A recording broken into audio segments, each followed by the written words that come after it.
போன வீடியோல அனகோண்டாவோட வாழ்க்கை முறைகள் பத்தி பார்த்தோம். அந்த வீடியோவோட கடைசியிலேயே சொல்லியிருந்தோம் அனகோண்டாவோட இனச்சேர்க்கை முறை சுவாரஸ்யமா இருக்கும்ட்டு. இந்த வீடியோல அந்த சுவாரஸ்யம் என்ன அப்படின்றத ப்ரோட்ட கேட்டு தெரிஞ்சுக்க போறோம். ப்ரோ சொல்லுங்க ப்ரோ, சுவாரஸ்யமா இருக்கும் நீங்க தான் சொன்னீங்க, சொல்லுங்க என்ன சுவாரஸ்யம் அப்படின்றதுக்கு முன்னாடி ஒரு விஷயம் சொல்லிடுறேன். பொதுவா பாம்புகள் முட்டை போடும், பாலூட்டிகள் குட்டி போடும். அனகோண்டாக்கள் அதனுடைய உடம்புலயே முட்டையை வச்சுக்கிட்டு வெளியே வரும்போது அது குட்டியை தான் வெளியிடும். இப்ப உதாரணத்துக்கு ஒரு அனகோண்டா இருக்குன்னு வச்சுக்குவோம். அது ஒரு பெண் அனகோண்டா இனச்சேர்க்கை பண்ணிருச்சுன்னா அதனுடைய முட்டை அதை அப்படியே வெளியே விடாது. ஏன்னா அது நீருக்குள்ளதான் வாழும். அப்படின்றனால நீருக்குள்ள முட்டையை வச்சோம்னா அது ஆக்சிஜன் கிடைக்காம அந்த உள்ள இருக்கக்கூடிய கரு இறந்துரும். அதனாலயே அனகோண்டாக்கள் அதனுடைய முட்டைகளை அப்படியே உடம்புலயே தாங்குற மாதிரிதான். அந்த முட்டையை உடைச்சுக்கிட்டு அதனுடைய உடம்புக்குள்ளேயே அதனுடைய குட்டிகள் அனகோண்டா குட்டிகள் வெளியே வரும். வெளியே வந்ததுக்கு அப்புறம் தான் அது வெளியே தள்ளும். அப்ப நம்ம பாக்குறதுக்கு அது முட்டை போடுற மாதிரி தெரியாது, ஒரு மாதிரி குட்டி போடுற மாதிரி தெரியும். இதுக்கு பேரை ஓவிவி பரஸ் அப்படின்றதுதான். ஸோ இந்த மாதிரி அனகோண்டாக்கள் முட்டையிடும். அதாவது இந்த மாதிரி அதனோட இனத்தை பெருக்கும். இப்ப இனச்சேர்க்கை பத்தி பார்க்கலாம். பொதுவா அனகோண்டாக்கள் 3ல இருந்து 4 வயசு ஆகும்போது இனச்சேர்க்கைக்கு தயாராகிரும். ஆணா இருந்தாலும் சரி பெண்ணா இருந்தாலும் சரி. இந்த அனகோண்டாக்களினுடைய ஆயுள் காலம் நார்மலா நம்ம காட்டுல பார்த்தா ஒரு 10ல இருந்து அதிகபட்சம் 12 வருஷம் வாழும்.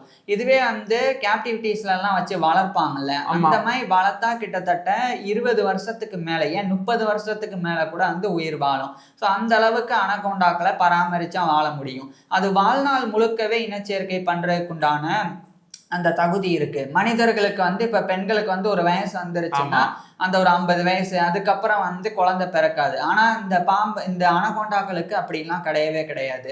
இப்ப இந்த அனகோண்டாக்கள் எப்படி இனச்சேர்க்கை பண்ணுன்றத சொல்றேன். இப்ப இனச்சேர்க்கைக்கு தயாராக எல்லா அனகோண்டாவும் இதே முறையில தான். எல்லா அனகோண்டாக்களும் இதே முறைதான். நான் சொன்ன அந்த 4 வகைகள் இருக்கு, 4 வகைகளுமே இதே முறைதான். இப்ப அனகோண்டாக்கள் எப்படி இருக்கும்னா, பெண் அனகோண்டா ஒரு குறிப்பிட்ட வயசு வந்துருச்சு, இனச்சேர்க்கைக்கான பருவம் வந்துருச்சு, அந்த சீசனும் வந்துருச்சு. அப்ப அது ஒரு வகையான ஃபெரமன்ஸ் வாசனையை வெளியிடும். அந்த வாசனையை நுகர்ந்து மற்ற ஆண் அனகோண்டாக்கள் அந்த பெண் அனகோண்டா தேடி வரும். இப்ப தேடி வரும்போது ஒரு பிரச்சனை நடக்கும். ஒரு பெண் அனகோண்டா இருக்கும். ஆனா இப்ப கிரீன் அனகோண்டா எடுத்துக்குவோம். அதுல ஒரு பெண் அனகோண்டா இருக்குன்னா கிட்டத்தட்ட ஒரு 8ல இருந்து 12 ஆண் அனகோண்டாக்கள் அந்த இடத்துக்கு வந்துடும். இப்ப இதுக்கு எல்லாத்துக்குமே மோதல் நடக்கணும். ஜெயிக்கிறது தான் அந்த பெண் கூட இணைய முடியும். இப்ப இதுல மோதல் எப்படி நடக்கும்னா, மற்ற உயிரினங்கள் மாதிரி நேருக்கு நேர் மோதிக்கிறது எல்லாம் கிடையாது. அனகோண்டாக்களை பொறுத்த வரைக்கும் அந்த ஒரு பெண் அனகோண்டா இருக்குன்னா அதனுடைய உடம்புல எல்லாமே போய் சுத்திரும். அந்த 10-12 ஆண் அனகோண்டாக்கள் இருக்குல்ல, எல்லாமே போய் சுத்திரும். கிட்டத்தட்ட ஜிலேபி பார்த்தா எப்படி இருக்கும் உங்களுக்கு, சுருண்டு சுருண்டு அந்த மாதிரி இந்த ஒரு பெண் அனகோண்டா அப்படி இருக்குன்னா அதனுடைய உடம்பு அப்படியே எல்லா ஆண் அனகோண்டாக்களும் போய் சுத்திரும். சுத்திக்கிட்டு அந்த உடம்புக்குள்ளே இருந்துகிட்டே ஒன்னொன்னு அப்படியே மோதி தள்ளும். இப்படி ஒண்ணு தள்ளும், இன்னொன்னு இப்படி தள்ளும். இந்த தகாஃபார் மாதிரின்னு சொல்லலாமா? இங்கிட்டு இழுக்கிறது அங்கிட்டு இழுக்கிறது மாதிரி அங்கிட்டு தள்ளி விடுது. ஆமா, தள்ளி விடும். ஒரு மாதிரி மல்யுத்தம் மாதிரி. இது எவ்வளவு நேரம் நீடிக்கும்னு நினைக்கிறீங்க? என்ன கிட்டத்தட்ட இது எல்லாமே சேர்ந்து எப்படி வச்சாலும் ஒரு நாள் ஆச்சு ஆகும் ப்ரோ. கண்டிப்பா ஒரு நாள் நினைக்கிறீங்கல்ல? இது 2 வாரத்துல இருந்து 1 மாசம் வரைக்கும் இப்படி ஒரு பெண்ணுடைய உடம்பை விடாம இந்த ஆண்கள் இப்படி சுருட்டிக்கிட்டு அப்படியே தள்ளிக்கிட்டே இருக்கும், எப்படா நேரம் கிடைக்கும்னு. இப்ப இந்த மாதிரி பண்ணும்போது இதுக்கு சாப்பாடு அப்படின்றது கிடையாது. அது அந்த இனச்சேர்க்கை முடிகிற வரைக்கும் சாப்பாட்டுக்கு என்ன பண்ணும் அப்படின்னு கேட்க ஓகே. ஆமா, சாப்பாடு அப்படின்றது இது கிடையவே கிடையாது. இன்னொன்னு என்னன்னா, இந்த பெண் அனகோண்டாவும் ஒன்னும் சொல்லாது அதனுடைய உடம்பு மேல இருக்கிறத நினைச்சு. ஏன்னா பெண் அனகோண்டா தான் இருக்கிறதுலயே ரொம்ப பெருசு. கிட்டத்தட்ட 20 அடி சொல்லியிருக்கேன். இது எல்லாமே வெறும் ஒரு 12 அடி இருக்கும், 8 அடி 9 அடி இந்த ரேஞ்சில தான் இருக்கும். ஸோ இப்படி இருக்கக்கூடிய இந்த ஆண் அனகோண்டாக்களோடைய எடையும் கம்மியா தான் இருக்கும், 30 கிலோ அந்த மாதிரி. இந்த அளவுக்கு இருக்காது. இந்த மாதிரி ஒரு 150 கிலோ. பெண் அனகோண்டா எங்கேயாச்சும் போகணும்னா எல்லா ஆண் அனகோண்டாவையும் சேர்த்து தான் அப்படியே தண்ணியில கூட்டு போகும், வேற வழியே கிடையாது. அந்த மாதிரி தான் அப்படியே நாந்து போகும். இதுக்கு பேரு தான் மேட்டிங் பால் அப்படின்றது. அதை நீங்க பார்த்தா அந்த நிறைய வீடியோஸ் எல்லாம் இருக்கு, அது பார்த்தாலே உங்களுக்கு ரொம்ப ஆச்சரியமா இருக்கும். ஸோ அந்த மாதிரி பின்னி பிணைஞ்சுக்கிட்டு அது இருக்கும். இப்போ யாரு தோல்வியை ஒத்துக்கிறாங்களோ அவங்கள அப்படியே விட்டுட்டு போயிடும். அந்த ஆண் அனகோண்டா பெண்ணை அப்படியே விட்டுட்டு போயிடும், இதுக்கு மேல போராட தெம்பு இல்லை அப்படின்னு. ஸோ இப்படியே தோத்து கடைசி வரைக்கும் இருக்கிற ஆண் கூட அந்த பெண் அனகோண்டா வந்து சேரும். அப்பதான் அந்த ஸ்ட்ராங்கான ஜீன் வந்து அதனுடைய குட்டிகளுக்கு கிடைக்கும் அப்படின்றது. அதனாலதான் இந்த முறையை தேர்ந்தெடுத்திருக்காங்க. அதனாலதான் அனகோண்டாக்கள்ல இந்த முறை இருக்கு. இது இந்த மாதிரி பண்ணும். இப்ப நான் சொன்னேன்ல ஒரு 10ல இருந்து 12 கடைசி வரைக்குமே ஒரு 5 ஆண்கள் வந்து விடவே மாட்டேங்குதுன்னு வச்சுக்கோங்க. அப்பவும் என்ன நடக்கும்னா இந்த தள்ளி உறவு நடந்துட்டே இருக்கும். டக்குன்னு அந்த பெண் அனகோண்டாவினுடைய வால் பகுதியில் இருக்கிற உறுப்புல ஏதாவது ஒரு ஆண் அனகோண்டா டக்குன்னு அதனுடைய வாழை விட்டு அதனுடைய இனச்சேர்க்கையை ஆரம்பிச்சிடும். இந்த நேரத்துல கூட மற்ற ஆண் அனகோண்டாக்கள் அதை தடுக்க முயற்சி செய்யும். ஆனா ஓரளவுக்கு மேல முடியாது. ஒரு மணி நேரம் இதுக்கு மேல ஆயிடுச்சுன்னா ஆண் அனகோண்டா வந்து அதனுடைய ஸ்பர்ஸ் அந்த ஸ்பெர்ம் இதெல்லாத்தையுமே வந்து பெண் அனகோண்டாட்ட வந்து செலுத்தின உடனே பெண் அனகோண்டாவினுடைய உடல்ல இருந்து வெளிவரக்கூடிய அந்த ஃபெரமோன்ஸ் வாசனையை வந்து மாற ஆரம்பிக்கும். மாறின உடனே அவ்வளவுதான், மேட்ரு முடிஞ்சிருச்சு, நமக்கு வாய்ப்பு இல்லைன்னு மற்ற ஆண் அனகோண்டா அதுவாகவே விட்டுட்டு வேற ஒரு பெண்ணை வந்து தேடி போயிடும். ஸோ இந்த மாதிரி இதனுடைய இனச்சேர்க்கை அப்படின்றது நடக்கும். ஒரு முறை இனச்சேர்க்கை நடந்தா கிட்டத்தட்ட அந்த பெண் அனகோண்டா வந்து ஒரு 6ல இருந்து 7 மாசம் கழிச்சு 20ல இருந்து 40 குட்டி வந்து போடும். 20ல இருந்து 40 குட்டி வந்து ஒரே முறையில போடுமா இல்ல ஒவ்வொரு முறையா போடும்? ஒரே முறையில போடும். 20ல இருந்து 40. அதே மாதிரி ஒருக்க போட்டுட்டா அடுத்து போடுமா இல்ல அடுத்து வந்து 2 வருஷம் கழிச்சுதான் மறுபடியும் இனச்சேர்க்கை பண்ணும் பெண் அனகோண்டா. அது ஏன் ப்ரோ அந்த 2 வருஷம் குறிப்பிட்ட காலமா இருக்கு? அது ஏன் அப்படின்னா ஒரு முறை வந்து அது இனச்சேர்க்கை பண்ணாலே 1 மாசம் வந்து அதனுடைய உடம்பு மேல பூரா இவ்வளவு ஆண்கள் அந்த டயர்டு. இன்னொன்னு அந்த குட்டி போட்டதுக்கு அப்புறம் பயங்கரமா பசிக்கும் பெண் அனகோண்டாக்கு. அப்ப பக்கத்துல ஒரு ஆண் அனகோண்டா இருந்தா கூட அதை வந்து முழுங்கிரும். சோ அந்த அளவுக்கு இதுக்கு வந்து பசிக்கும். அந்த நேரத்துல இது உணவு தேடி போக ஆரம்பிச்சிடும். அந்த குட்டிகளை வந்து பாத்துக்காது, அப்படியே விட்டுட்டு இது பாட்டுக்கு வந்து போயிடும். போய் அது தேரணும்ல, தேறி வர்றதுக்கே இப்ப நீங்க ஒரு இனச்சேர்க்கை முடிஞ்சு அது குட்டி வெளியே வர்றதுக்கே ஒரு 7-8 மாசம் ஆயிரும். அப்ப மறுபடியும் இன்னொரு சீசன் வந்து வெறும் 4 மாசத்துல அடுத்த சீசன் ஆரம்பிச்சிடும். இப்ப ஏப்ரல் மே தான் வச்சுக்கோமே இவங்க சீசனு. இப்ப மே மாசம் சேர்ந்தா கூட எப்படி இருந்தாலும் ஒரு டிசம்பர் ஜனவரியில தான் வந்து குட்டிகள் பிறக்கும்.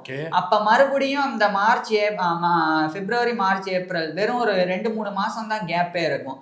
அப்ப இதுக்கு தேவையான உணவும் கிடைச்சிருக்காது, அந்த உடல் அமைப்பும் இருக்காது. அதனால பெண் அனகோண்டாக்கள் வந்து 2 வருடங்கள் வந்து அதை கால அவகாசமா எடுத்துக்கும். ஆனா ஆண் அனகோண்டாக்கள் அப்படி கிடையாது. ஒரு முறை வந்து பண்ணாலும் அடுத்த வருஷம் வரும்போது அதுக்கு ஒன்றும் பிரச்சனையே இல்லையே, அது வந்து குட்டியை தாங்க போறது கிடையாது அதனுடைய உடம்புல. ஸோ அதனால அது மறுபடியும் போய் கூட இன்னொரு முறையும் கூட இனச்சேர்க்கை பண்ணுது. ஸோ இது மாதிரி நடக்குது.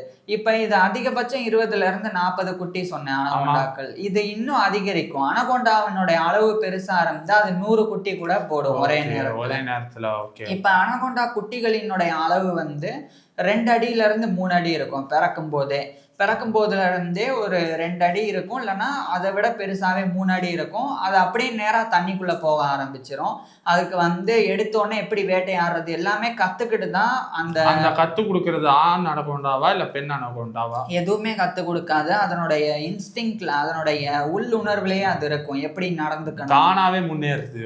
ஆமா, தானாவே வந்துடும். அதனாலதான் பெண் அனகோண்டா வந்து தைரியமா போட்டதுக்கு அப்புறம் அப்படியே அது தேடி போயிருமே தவிர இத கூட இருந்து பாத்துக்காது. இதுவும் தாய் துணைய வந்து தேடாது. சரி, இப்ப போயிருச்சுல அந்த தாய் அனகோண்டா, அடுத்து திருப்பி வந்து இந்த குட்டிகளை பாக்குமா இல்ல இது அதோட அவ்வளவுதான்? இப்ப இதெல்லாமே வந்து சோசியல் அனிமல் கிடையாது. அனகோண்டாக்கள் பொறுத்த வரைக்கும் தனித்தனியா வாழக்கூடியதுதான். அதனால கூட்டமா வாழணும், சேர்ந்து இருக்கணும் அப்படின்ற அந்த எந்த விஷயமும் அனகோண்டாக்கள்ல கிடையவே கிடையாது.